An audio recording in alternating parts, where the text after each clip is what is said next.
Hi gang, Rob here. It is the evening of 17 August 2016. Have another interview to show you from this year's Great Eastern Cutlery Rendezvous. My first GEC Rendezvous, their 10th.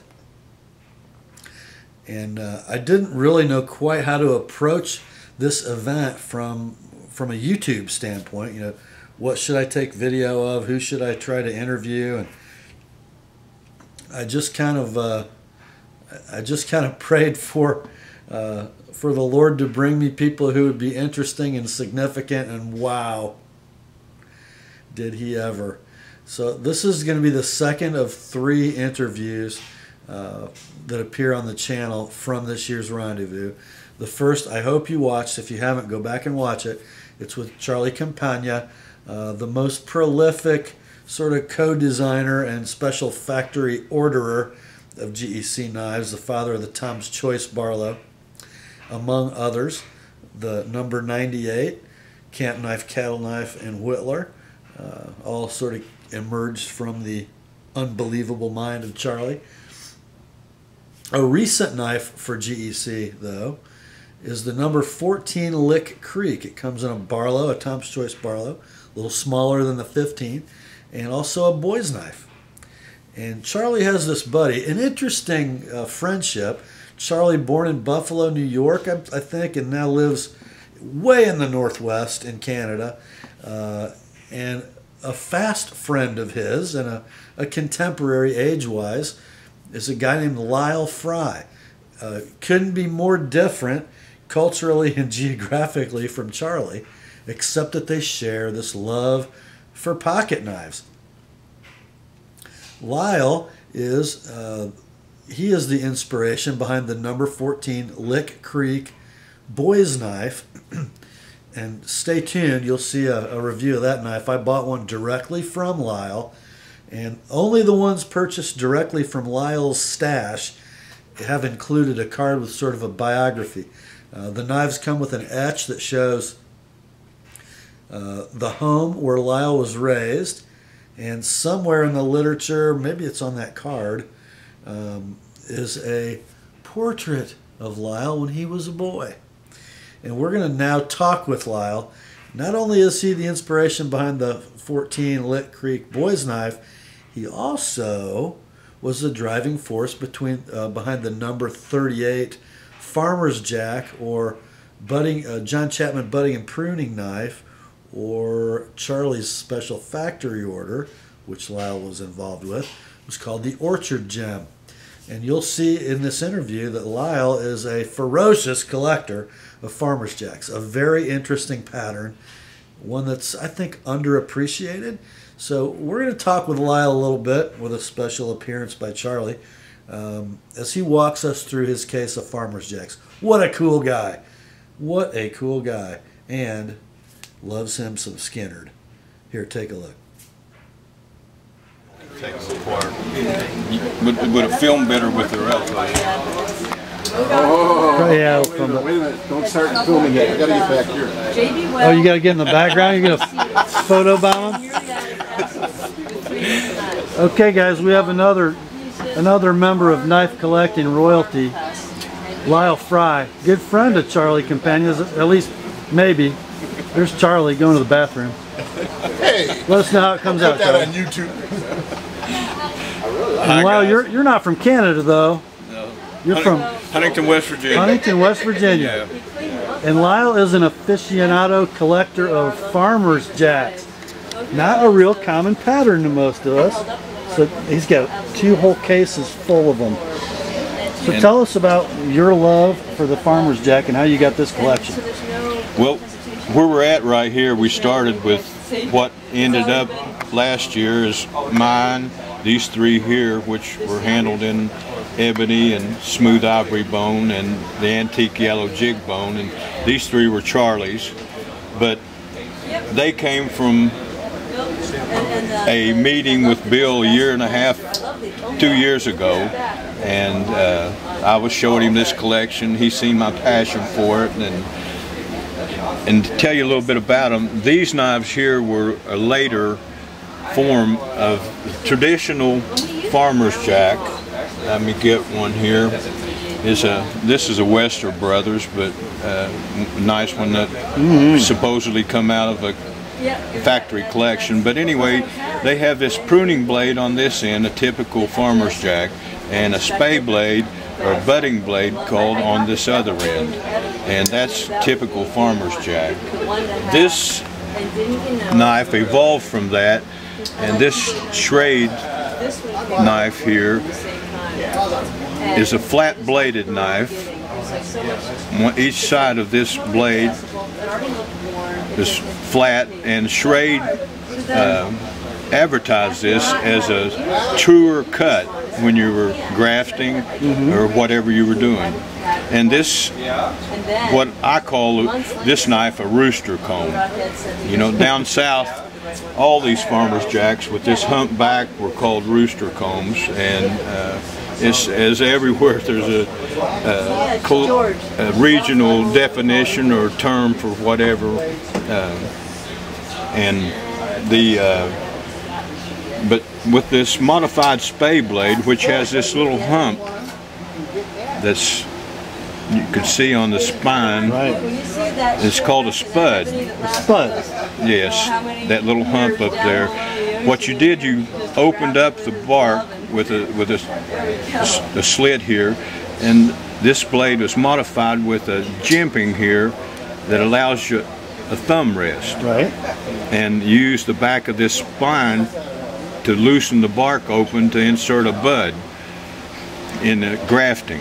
And this was a little bit later, and I don't know who else made them. I know Camillus made them, Schrade made them, and they're all typical, as you can see.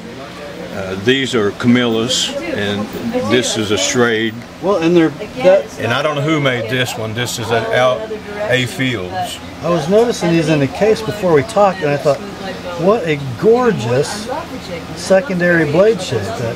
That hump, and then with that kick exaggerated for a thumb rest, they're just sort of outrageous looking. I used to collect Whittler's 6380 pattern case, and I come upon these knives looking for that Warncliffe frame on eBay, and the picture wasn't very good, and when I looked in close up, it happened to be one of these Schrades that was older, and I just kind of fell in love with it because I already liked the Warncliffe frame as it was on the case 6380 Whittler. And then when I seen this knife that I explained to you with the spud and the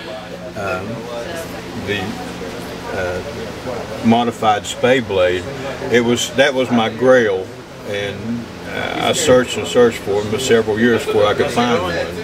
And then over the years, if you collect things and you're willing to pay for them, dealers will help you find them. Yeah, I bet they will. And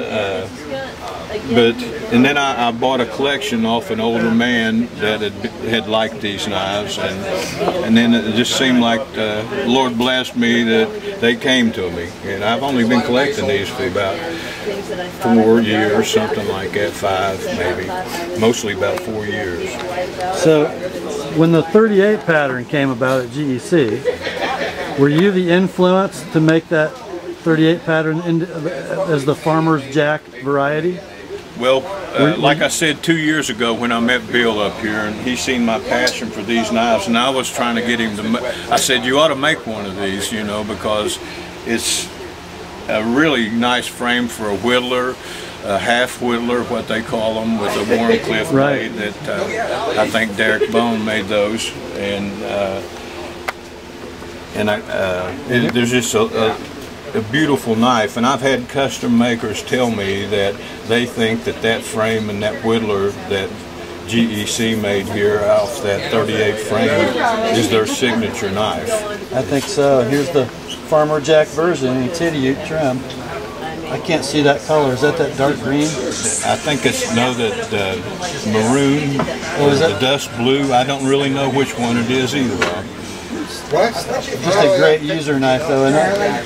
Yeah, they're really good for opening things. That little hawkbill digs right in, takes apart a cardboard or letters opening, just different things. But, sometime whenever you go back in the office. They're not fun for me though as a sharpener. well, Not my favorite blade to sharpen.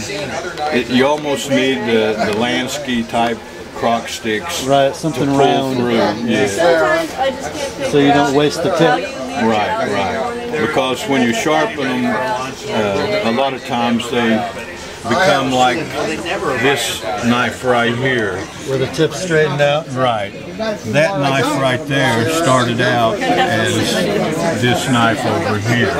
You live in the basement. Because those were made by Empire. Yeah, then you can see the difference.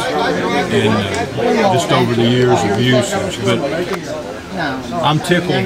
It doesn't really matter the condition if it's something that I don't have until I can improve upon that condition. You know, you're kind of proof positive. You ever watched Jay Leno's Garage? No, He's like a conservator and restorer of classic cars. oh, And he yeah. always says it doesn't matter what you collect. Collect what you like, and it'll become valuable. And Right. that's sort of you and the Farmer Jack, isn't it? That's right. You know, I When you started appreciate. collecting these, you told me you collected them because they were a good way to start collecting and not spend an arm and a leg. Yeah, that's what I thought to begin with, Yeah. that I wouldn't have to buy as many because they were a rare knife. But I think that most major makers did manufacture this knife around the turn of the century and a little bit later up to towards the Depression, before World War II, before the I guess the manufacturing and the usage of this farmer's knife or an orchard knife or a pruning knife. You know, they were in demand around the turn of the century, but when people come into manufacturing jobs and farming wasn't as prevalent, then the usage and the production of this knife declined as the years rolled on. Well, you got a beautiful collection. But thank you. Well, It's, it's been great meeting you. well, thank you, Rob. Thanks for putting up with an interview. I appreciate it.